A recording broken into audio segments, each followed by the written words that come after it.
Well, here we have it then, the new M5. It is BMW's most powerful road car, and it developed some quite staggering numbers. And so we've come to Cadwell Park to find out just how fast it is. Under the bonnet is a 4.4 litre V8 with 2 turbos. It produces 552 brake horsepower and 680 Newton meters of torque. As a result, this 1870 kilogram four-door saloon can do 0 to 62 miles an hour in just 4.4 seconds. And had BMW not limited it to 155 miles an hour, it would be able to crack 200 miles an hour. Not bad that for something that costs £73,000. But if you want the BMW which offers the most bang for your buck, it isn't the M5, it's this, the S1000RR. It may only have 4 cylinders, 1 litre and no turbos, but it still makes 193 bhp. And weighing just 178 kilos means it has a whole horse for every kilo. So the question is, which is faster on a track, the bike or the car? To find out, we've hired a faceless racer to risk his life on the bike and a librarian to drive the car. Only joking, it's our resident racing driver, Owen Mildenhall, in a brown sweater.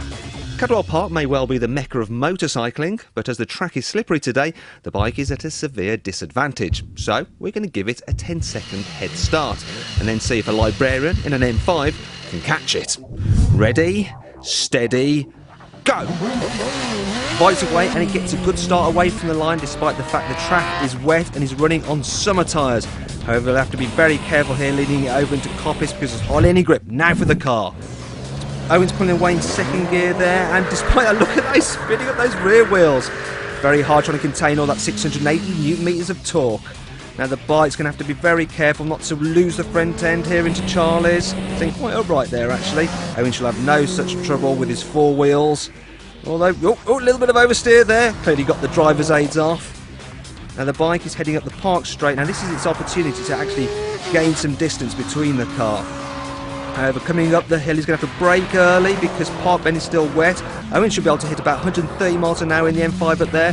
Bike turning in quite gingerly again. Car can go harder in on the brakes. A little bit of oversteer there. Once again, nicely dealt with by Owen. Out of Chris's curve, the bike's still very upright, worried about losing it, obviously. Whereas the car should be able to go pretty much flat out through there and just sweep down into the gooseneck. The gap is closing quite dramatically. Bike's heading down the hill now. Closely followed by the car now. For the first time, Owen has got the bike in his sights as they're heading to Mansfield. Hopefully the bike doesn't lose it here, otherwise he's going to have an M5 on top of him. Actually, it's Owen, he goes a little bit sideways.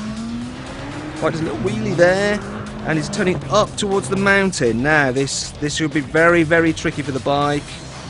The M5's all over him. That's all you can see in his rear mirrors now. Over the hill. Bike does a little wheelie. They're heading into the Hall Bends now. It's going to be particularly tricky for the bike here because of the conditions.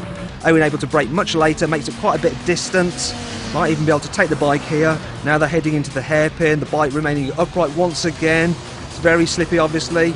Yeah, so he goes slightly sideways, loses a bit of time here as they head down into the barn. With all the leaves on the track, that must be quite nerve-wracking for the rider.